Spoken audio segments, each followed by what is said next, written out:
Halo semuanya, selamat datang kembali di video analisa harian XAUUSD bersama Mandana, dan ini adalah analisa harian XAUUSD pada hari ini tanggal 18 Juli 2025, hari Jumat, minggu terakhir di minggu kedua bulan Juli 2025. Seperti biasa, jika kalian semua suka dengan videonya, jangan lupa like dulu videonya, subscribe bagi belum subscribe, hidupkan lonceng, dan di share ya. Oke, jadi di sini kembali lagi market itu ya memberikan kita apa ya? Saya sih bingung sama marketnya ya. Kemarin sudah saya bilang pada saat sesi live ya kan. Saya lebih prefer market itu naik dulu, baru kena news, baru drop. Ya.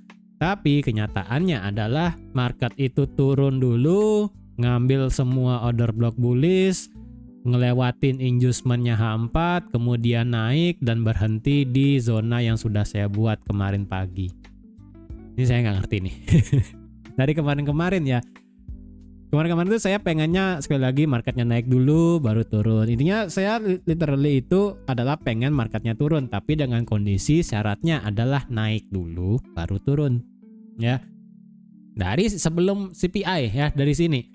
Ketika saya sudah melihat ini sepertinya bakal turun ya kan, naik, kena ini, baru turun. Oke, ternyata dia turun dulu. Kemudian sebelum berita kemarin ya kan, naik dulu sampai ke 44, 45, kemudian turun. Ternyata enggak, dia langsung turun. Tapi setelah itu dia naik gara-gara news, baru ujung-ujungnya turun. Sama kayak sekarang nih ya.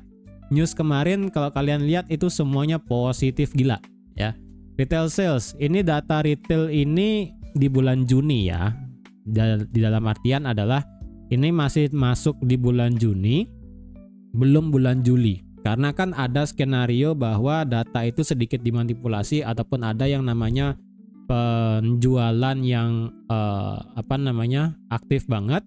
Karena sekali lagi tanggal 1 itu adalah batas dari reciprocal tarif, yang dimana kalau orang-orang takut kena tarif yang tinggi, biasanya itu akan membeli barang yang banyak, sehingga data retail dan sebagainya akan meningkat. Tapi ini kan masih di bulan Juni, bukan di bulan Juli. Bulan depan baru kita akan melihat data retail di bulan Juli, kemungkinan bisa lebih ekstrim.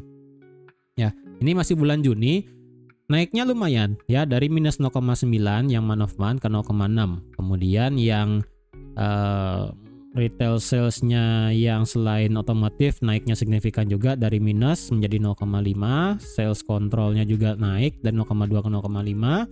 Kemudian core retailnya itu retail year on year-nya naik juga dari 3,3 ke 3,9. Kalau retail core-nya kemarin itu mengalami kenaikan juga lumayan ya. Ini tadi 0,2 ke 0,5%.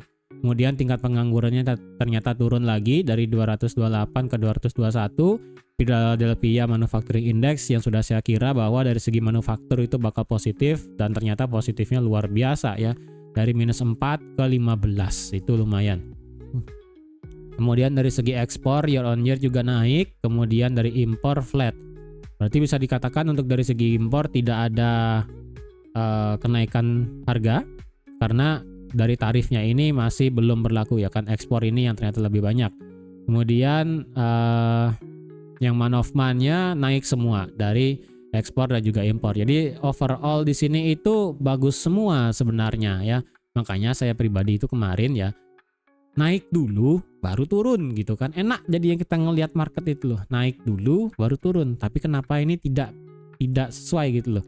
Dia turun dulu kemudian naik. Jadi kalau dibilang ini kenapa naiknya ya, naiknya itu bisa dikatakan sebagai koreksi yang cukup signifikan, dan kemarin juga di M1 di sini ada gap pada saat news keluar ya kan, di 3327, dan marketnya terus naik dan naik. Ada obat untuk melakukan koreksi. Secara berita tarif kemarin ada pengumuman tarif sedikit ya, kalau nggak salah itu sekitar jam 1 pagi kayaknya ya. Yang masalah ini kripto, nanti baterai kayaknya ya, baterai di ya ini ya, Amerika bakal mengenakan tarif sebesar 93,5% tarif untuk bahan material baterai dari China. Jadi ini tarifnya lumayan gede ya, hampir 100%, lagi dikit banget, lagi 6,5% untuk ke 100 gitu kan. Ini kejadiannya kan jam 1, jam setengah 2. Dan itu memberikan dampak sebenarnya tidak ada kejadian apa-apa sih ya. Ini bakatnya juga sudah berhenti. Ini kalau dibilang korelasinya kemarin itu nggak masuk ya. Kayaknya ini lebih kepada market itu banyaknya masuk akibat dari daily-nya. Ya, dari daily-nya itu banyak yang masuk, dan ini juga mempertimbangkan apakah beneran ini valid bearish atau enggak. Ya, karena kalau kalian cari korelasinya kemarin ini untuk XAU. Kemarin kalau kalian lihat untuk USD-nya itu justru naik sebenarnya, ya. Tuh. Indeks dolarnya ini malah awalnya naik kemudian turun dan flat. Jadi kalau dibilang ini ada, bisa saya katakan mungkin sedikit posisi adjustment sih, ataupun posisi yang di adjust, mengingat ini sudah di hari Jumat, penutupan minggu juga ya. Oke, untuk hari ini hari Jumat sepertinya cuma ada satu, yaitu preliminary consumer sentiment dan inflasi ekspektasi dari University of Michigan. Untuk keduanya di sini diperkirakan dari segi consumer sentiment akan naik, dan jika memang dari segi konsumennya ini naik sentimennya, berarti kepercayaan dari segi konsumen masalah ekonomi di Amerika itu kemungkinan bisa masih terkendali. Kemudian dari segi inflasi ekspektasi di sini diperkirakan akan naik sih sepertinya ya. Coba ya. Karena sih inflasi ekspektasi nanti malam itu naik sih seharusnya. Ya, ini konsumennya diperkirakan naik, inflasi seharusnya naik. Tapi di sini juga ada housing start dan building permit. Housing startnya diperkirakan akan naik dari 1,2,5 juta ke 1,3 juta. Kemudian building permitnya dari 1,39 ke tetap 1,39. Jadi overall sih seharusnya nanti malam juga ada data yang bagus, terutama dari segi konsumen sentimen dan juga inflasi ekspektasi. Seharusnya sih di sini memberikan penguatan lagi ya, seharusnya. Tapi nggak tahu deh marketnya milih atau gimana nanti ya. Oke, sekarang kita sudah masuk di hari Jumat, otomatis penutupan di minggu ini. Oke, untuk di minggu ini bagaimana reaksinya? Apakah saya memprediksi ataupun saya mengharapkan sesuatu untuk di minggu ini? Gimana ya? Jujur ya, untuk dengan kondisi kayak begini itu belum ada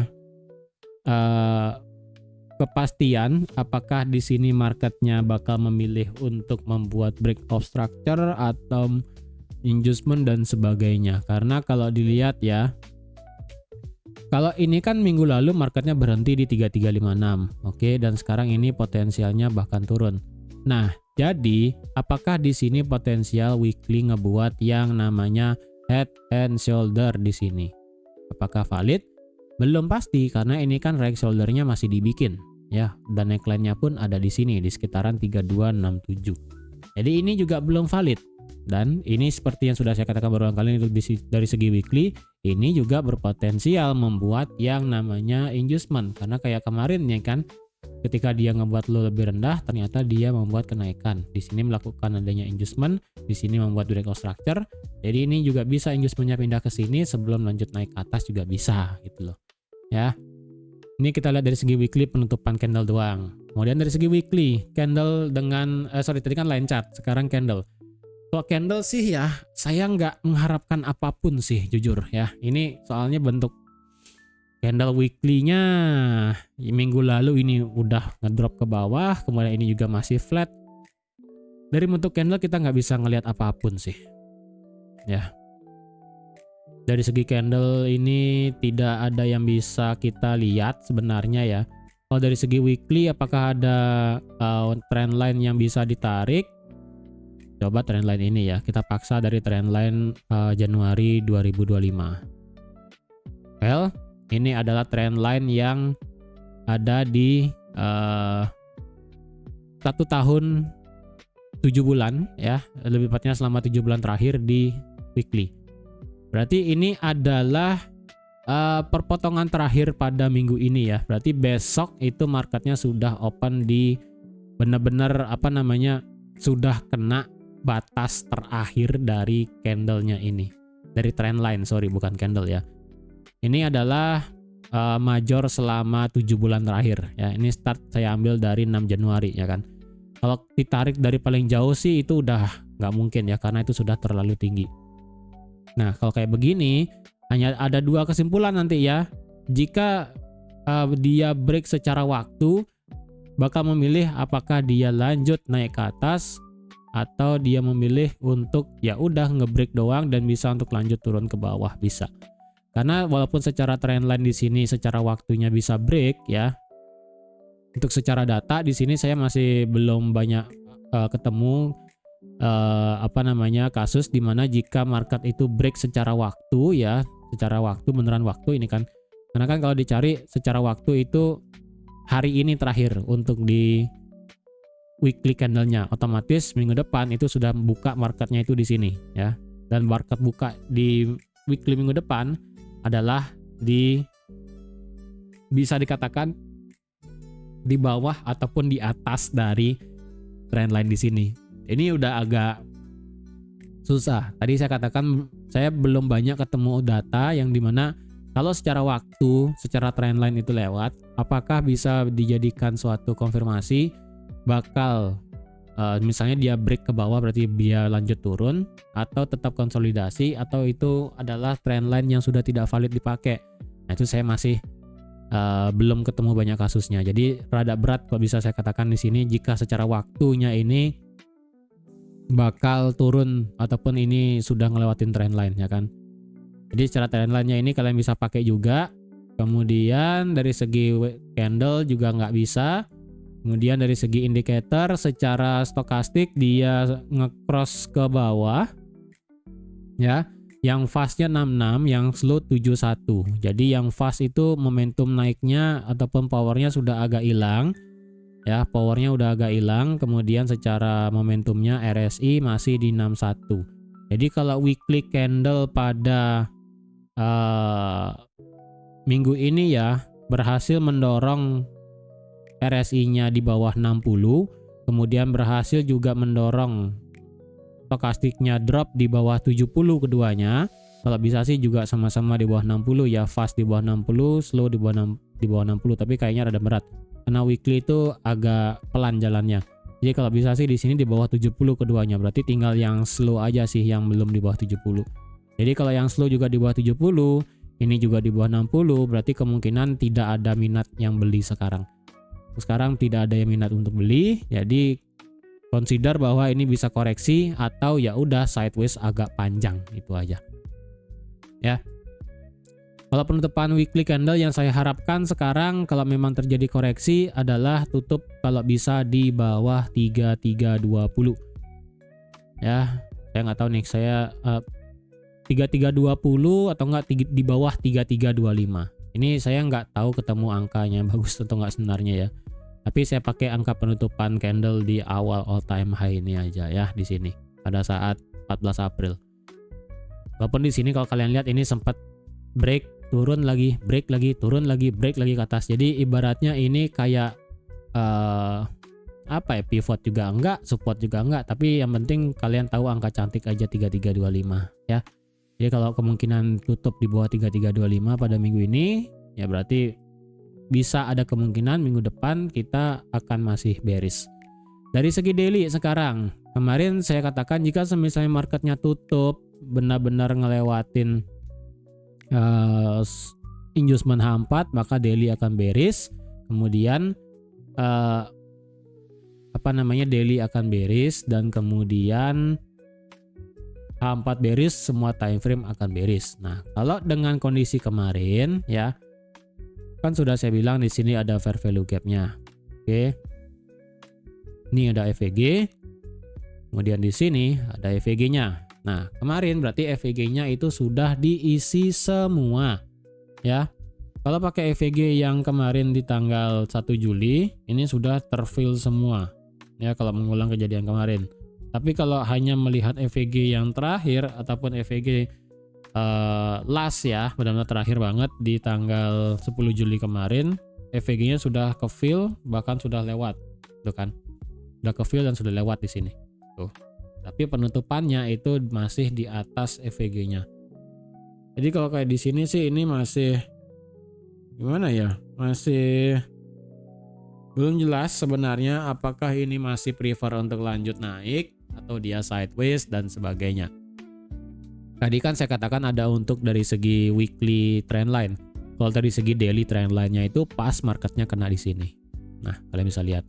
Secara waktu untuk daily trend line adalah di sini. Jadi kalau semisalnya weekly tutup di bawah 3325 seperti yang saya katakan tadi, ya, ini weekly 3325. Oke. Anggaplah itu ya. Berarti otomatis daily-nya kalau bisa close juga di bawah 3325. Berarti secara daily marketnya akan close juga di bawah trend line dengan power yang cukup lumayan. Jadi dengan demikian berarti minggu depan hari Senin marketnya bisa langsung bearish ke bawah sih. Itu karena ini benar-benar persilangannya nih ya antara daily trend line-nya di sini tuh ya. Daily trend line, kemudian di sini juga resistance weekly dan sebagainya. Jadi kalau penutupannya hari ini seperti ini, let's say lah seperti ini ya. Ini saya rapiin dikit deh. Bisa nggak ya? Nggak bisa ya. Nah, anggaplah kayak begini ya. Kayak begini close-nya, berarti di bawah trend line, di bawah semuanya. Ya berarti minggu depan kita beneran bearish, itu sih. Secara indikator yang slow stokastik, oke, dia sudah mulai ada cross di sini ya, powernya sudah mulai habis. Kemudian secara minat ini masih flat di 50. Jadi kemarin-kemarin sudah saya katakan ya kan, ini masih bisa didorong naik karena stokastiknya itu powernya ada. Nah sekarang ini powernya udah mulai habis nih ya, powernya udah mulai habis, sudah mulai bersilang, sudah mulai crossover. Jadi kalau memang powernya untuk naik sudah habis dan didukung dengan tidak adanya momentum naik dan justru ada power untuk menekan ke bawah, berarti benar kita akan melihat yang namanya koreksi ke bawah. Sampai mana? Ya sekali lagi dari segi daily tetap ini adalah area batasan-batasannya ya. Untuk sementara ini resisten yang saya pakai adalah ini ya, 3382. Dan supportnya di 3271. Ini masih berlaku. Tapi saya katakan dulu sekarang untuk resisten di sini bisa saya nanti geser. Ya, resisten ini akan saya geser semisalnya dalam kurun waktu 2 minggu ke depan atau enggak 1 minggu ke depan itu marketnya masih dalam kondisi yang sideways ataupun marketnya nggak mau turun. Ya, tapi kalau dia market tiba-tiba naik ini maka masih berlaku 3382. 3382 hanya akan saya geser jika misalnya marketnya turun atau marketnya lama banget sideways-nya ya. Jika marketnya itu lebih condong untuk bergerak sideways-nya yang segini ya. Ya, market bergerak sideways seperti ini, saya akan geser resistannya. Kalau marketnya lebih prefer untuk ke bawah di area supportnya, baru saya akan geser. Tapi kalau tiba-tiba marketnya range-nya sideways sebesar ini di atas, saya akan tetap di 3382. Di mana nanti saya pindah? Saya akan pindah nanti di sini. Di 3374. Tapi itu nanti ya, belum sekarang karena ini masih ada waktunya. Masih lagi 1 minggu atau nggak maksimal 2 minggu. 1 minggu ke depan atau nggak 2 minggu ke depan itu kita akan lihat bagaimana reaksinya ya. Intinya ini masih dipakai range-nya 82 sampai 71. Oke, ini tidak berubah. Berarti ya untuk saat ini tidak berubah. Oke, dari segi daily, ya ini saya tidak mengharapkan apapun juga karena daily masih dalam range seperti ini. Kalian bisa lihat ini juga daily apa ya? Pakai line chart kalian juga ngelihat ini agak sedikit payah ngelihatnya ya nih. Oh, beneran bikin apa ya, bikin bingung marketnya kalau pakai line chart juga gitu kan. Jadi ya kita lihat aja lah di time frame yang kecil ya. Dari segi H4 kalau kita lihat indikatornya, well stokastiknya ini masih di bawah 50 walaupun kemarin sempat malu-malu supaya turun di bawah 30 ataupun di bawah 20. Tetapi secara RSI dia ngetes 50. Nah kemarin sudah saya katakan ya kan, ketika RSI ini dari H4 dari naik ke bawah, contohnya kayak begini ya kan, naik dari atas ke bawah retest 50, turun lagi retest 50, kemudian dia turun sama kayak di sini ya, turun sorry salah. Turun, kena 50 naik, turun di bawah 50 retest, turun lagi di bawah 50 retest, kemungkinan nanti dia bisa turun lagi kayak begini. Kemungkinan sih skenario bisa kayak begini. Bisa jadi ya. Karena sekali lagi untuk sekarang ini RSI-nya masih di sekitaran 50 walaupun secara indikator powernya itu belum ada tanda-tanda kenaikan. Jadi ini masih berat untuk condong ke bawah secara H4. Kalau H4 kemarin saya kan ada bilang kalau marketnya bisa ngebreak ini, maka kita akan valid menjadi bearish. Ini sih yang sebenarnya saya agak ragu ya. Dia ngebreak low-nya terakhir di sini di 3310,04 dan kemarin malam itu penurunannya adalah di 3309,66. Memang secara candle ini marketnya itu break ya, ekor doang. Memang bener ekor doang dia ngebreak gitu kan. Kalau pakai line chart dia belum. Nah, itu dilemanya sedikit ya. Karena kalau kalian pakai line chart kan kalian jelas banget nih ngelihat inducementnya belum lewat ya. Ini naik, turun, naik, inducement break ya. Membuat break of structure di sini. Jadi kalau secara inducementnya pun juga belum di break. Karena kalau pakai inducementnya H4 pakai close candle itu di sini. Di harga 3312. Penutupan H4 kemarin itu hanya di 3318. Jadi ini masih sedikit ragu-ragu apakah benar sudah di break ini kalau pakai line chart atau enggak. Tapi kalau pakai candle ini sudah lewat ya. Nah, ini agak sedikit dilema sih sebenarnya ya. Tapi kalau kita lihat structure sekarang dari segi H4, menurut saya sih ini ada trendline yang bisa kita tarik untuk sekarang dari segi time frame H4 ya. Ini kenanya di sini. Nah, ini kenanya di sini. Kemudian bagian bawah kemungkinan sih begini ya. Kemungkinannya sih begini. Ini kemungkinan ada channel turun untuk di XAUUSD. Tapi ini kegedean sih bagian bawahnya ya. Untuk bagian bawah sih kayaknya agak susah. Kita cek bagian atasnya aja ya. Ini adalah H4 resistant. Kalau kita cek pakai line chart kemarin sudah saya katakan kalau misalnya H4-nya close di bawah ini, di bawah 3323, maka kita akan menjadi bearish ya. Berarti pergerakan H4 adalah di sini low ya, membuat lower high, lower low, internalnya ngebuat higher high. Kemudian H4 di sini close di bawah 3323. Berarti di sini marketnya sudah berubah menjadi break of structure yang dimana berarti untuk inducement H4 jika semisalnya itu benar-benar mau naik kencang adalah ada di area ini 3354. Jadi kalau ada candle H4 nanti tutup di atas 3354 ya, dan juga otomatis dia bakal close dari trend line-nya di sini secara pakai candlestick, ya udah berarti marketnya akan lebih condong untuk lanjut naik, naik, dan naik gitu ya. Oke, kita kembali pakai candle. Kalau candle kemarin kalau dilihat ini memang turunnya gila ya kan. Coba kita pakai lagi angka keramat ya, 3344 ya. Ini barusan harganya sampai 43 yang nggak nyampe.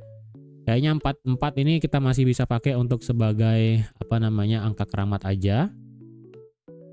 Sebagai angka keramat aja. Kemudian untuk H4 di sini apakah bisa dikatakan sebagai area demand? Ya teorinya ada, cuman masalahnya ini adalah marketnya itu datang dari kondisi sideways. Datang dari drop ya. Ini dropnya begini, kemudian dia mental naik. Jadi kemungkinan mental naik ini hanya sebatas koreksi. Nah sekarang kalau kita lihat pakai Fibo ya,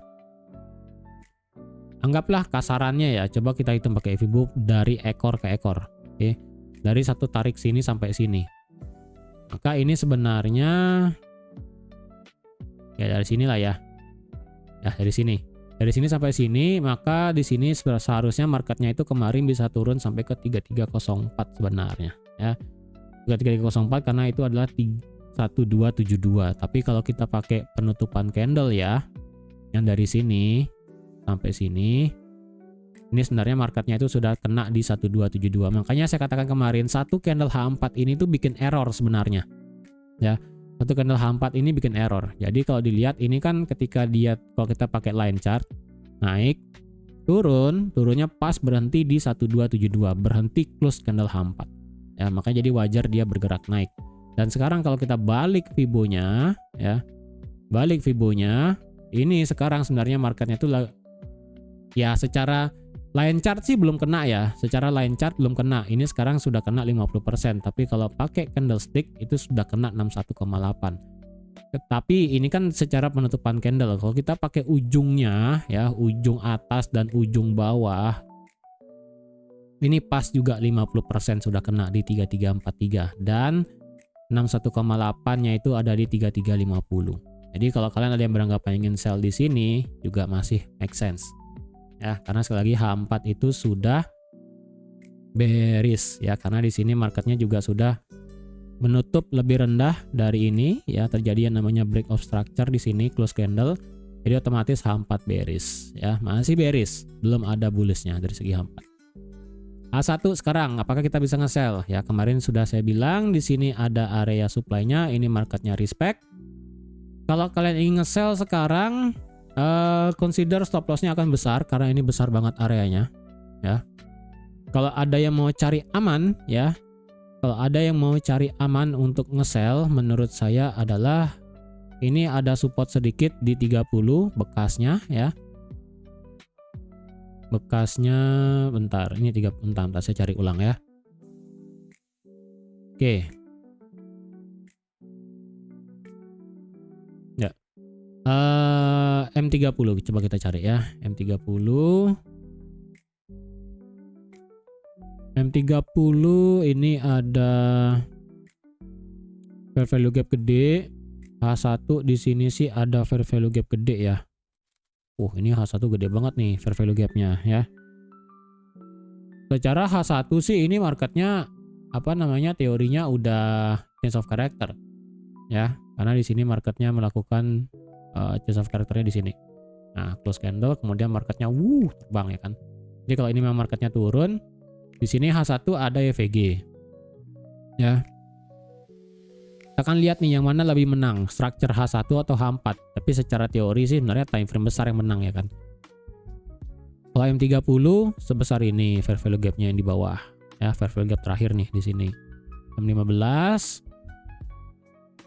M15 di sini ada candle nggak punya ekornya di harga 3324. Oke. 3324 di sini kita ada candle nggak punya ekornya, berarti kemungkinannya sih dia bisa turun sampai sini. Oke, bentar ya. Saya cari RBS dulu. Untuk supportnya di sini ya berarti 24 ya, valid berarti nih 24. Ya 25 lah. 25 atau enggak 24. 25 sampai 24 ya, itu range-nya yang sebenarnya bisa dipakai kalau mau cari buy nanti. Oke, kemudian M5 coba tes. M5 di sini ada demand kecilnya ternyata, berarti nggak pas ya, nggak begitu pas dikit. Ini ada demand M5 kecil. Coba kita ke M1. Oh, M1-nya di sini. Oke, marketnya M1 ngebuat liquidity M5. Yes.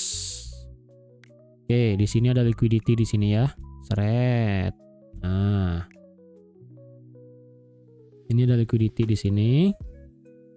Jadi 3325 menurut saya adalah pertahanan terakhir jika semisalnya ya mentok sampai 22 lah ya.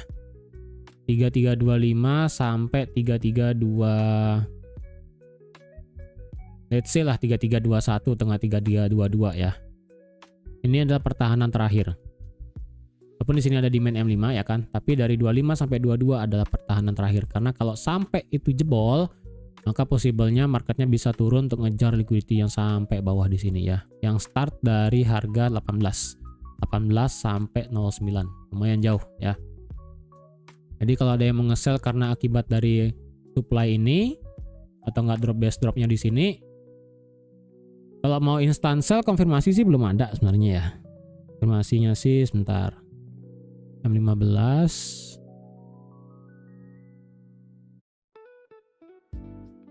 M15-nya sih ada, cuman stop loss-nya kalau kalian mau cari sih agak tinggi ya. Ini dengan kondisi nge-sell-nya itu masih di under 40 lagi dikit ya. Sekitar 40, 41 itu masih oke, tapi kalau sudah break di bawah 35 kayaknya bakal kejauhan. Berarti maksimum sampai 37 ya. Kayak harga sekarang kan masih di 38. Kalau 38 stop loss-nya itu di 48 sih, agak jauh memang.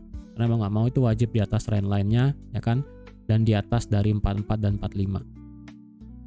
Dengan take profit misalnya sampai pertahanan terakhir di 25 sih ini 1,32. Tapi kalau cuma sampai di main M5 ini 90 pip. Risk ratio sih nggak masuk. Makanya tadi saya bilang kalau sudah drop sampai di bawah 35 kayaknya rada berat kalau ada yang mau ambil sell langsung ya. Kalau mau sell tipis menurut saya sih ini M5 ya. Bentar. Oke, M15 kita ada satu RBS-nya yang sudah valid di harga 35. Jadi kalau mau nge-sell di bawah 35, stop loss-nya jangan taruh di atas 44. Tergantung nanti swing-nya di mana. Sementara ini swing tertinggi kan di sini, di 42. Jadi kalau nanti ada yang mau nge-sell di bawah 35, maksimum SL di 42. Tapi TP-nya sih ini nggak bakal jauh sih ya. Maksimum TP kalau 1/1 adalah di 26. Ya di 26 kalau dia mau ngambil. Tapi kalau stop lossnya itu kegedean mau taruh di sini misalnya kayak ini kan terakhir swingnya nih, swing terakhir kan di sini. Jadi kalau ini nanti break ke bawah bisa stop loss taruh di sini di bawah di atas 40. Kalau mau ngebuy nanti ya bisa tunggu di sini antara di main M5 di sini ya, rally base rally-nya, atau di pertahanan terakhir dari 25 sampai 22. Udah itu aja, jangan tunggu buy di bawah itu. Oke, jadi kalau ada yang mau ambil buy, tunggu koreksi dulu karena ini nggak mungkin kalian ngebuy di area ini. Kalau mau kalian buy, coba kita hitung pakai Fibo ya supaya benar nggak ini area yang tadi saya gambar ya. Nah, kalian bisa lihat sendiri rally base rally ada di 50% ya, mendekati 50%, kemudian 61,8-nya ada di 3322, which is itu adalah pertahanan terakhir. Karena kalau dia sampai ngelewati 61,8 walaupun 78,2 ada di 3318 yang dimana itu adalah start awal dari liquidity-nya. Tapi menurut saya sih jangan ngebuy kalau sudah masuk sini sih. Terlalu berbahaya. Better di 50%-nya atau di 61,8-nya nanti. Dengan asumsi ini Fibonacci titik 0 di 3343. Ya kan siapa tahu ini lewat gitu kan, terbang ke atas lagi ya geser lagi titik nolnya gitu. Dan pas juga di 23,6-nya di sini tadi di harga 35 selaku RBS yang sudah valid di time frame 15 menit ya. 15 menit dan juga time frame 5 menit. Oke, jadi saya rasa sekian dulu untuk analisa XAUSD pada hari ini. Terima kasih sudah nonton video sampai habis. Terima kasih juga sudah like, share, dan subscribe seperti biasa. Dan sampai jumpa lagi di analisa harian XAUSD minggu depan. Bye-bye.